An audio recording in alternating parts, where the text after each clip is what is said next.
দেবীগঞ্জ আওয়ার টেপটিগঞ্জের free medical camp অনুষ্ঠিত হয়েছে। পঞ্চগড়ের দেবীগঞ্জ উপজেলার টেপটিগঞ্জ ইউনিয়নের স্বেচ্ছাসেবী সংগঠন আওয়ার টেপটিগঞ্জ এর উদ্যোগে রবিবার 22 মার্চ টেপটিগঞ্জ আদর্শ দ্বিমুখী উচ্চ বিদ্যালয় মাঠে ফ্রি মেডিকেল ক্যাম্প অনুষ্ঠিত হয়েছে। এতে বিশেষজ্ঞ চিকিৎসকরা বিনামূল্যে রোগী দেখেন ও ওষুধ বিতরণ করেন।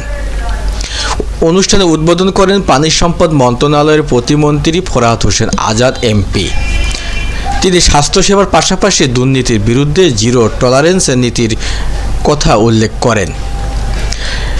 দেবীপ্রসাদ রায়ের সভাপতিত্বে অনুষ্ঠানে উপস্থিত ছিলেন উপসচিব আতিকুর রহমান, প্রধান শিক্ষক রেজাউল করিম লাজু ও নুর ইসলাম সহ স্থানীয় গণ্যমান্য ব্যক্তিবর্গ ও সেবা নিতে আসা সাধারণ রোগী সহ গণমাধ্যম কর্মীরা উপস্থিত ছিলেন। আমার একটা বিষয় খুব সিরিয়াস, আমি কিন্তু নেশার ক্ষেত্রে খুব সিরিয়াস। জীবনে আমি একটা বিড়ি সিগারেট খাই নাই।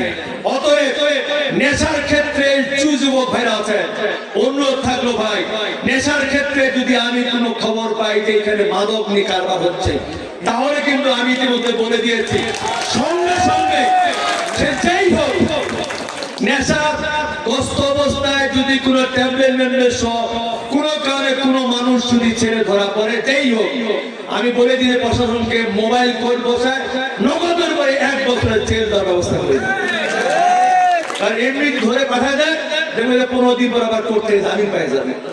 ঠিক আছে, কাজে আমি আশা করব আপনারা সবাই সজাগ থাকবেন, সচেতন থাকবেন এবং আমাদের যুবকরা যেন নেশাগ্রস্ত না হয়। অবশ্যই আমরা চেষ্টা করছি কর্মমুখী কিছু কাজ করার জন্য। এবং একটা বিষয় আছে, এই যে মোবাইলে ক্যাসিনো খেলা, তাই না, অনলাইন জুয়া। আমাদের অনেক বোনেরা কাঁদতে কাঁদতে বলে সংসার শেষ হয়ে যাচ্ছে। আমরা সেই কৌশলটাও চেষ্টা করছি, এইটাও যেন কিভাবে বন্ধ করে অনলাইন জুয়া, এইটাতেও কিন্তু আমরা মোবাইল করলে সঙ্গে সঙ্গে আমরা সাজা দেওয়ার ব্যবস্থা করবো।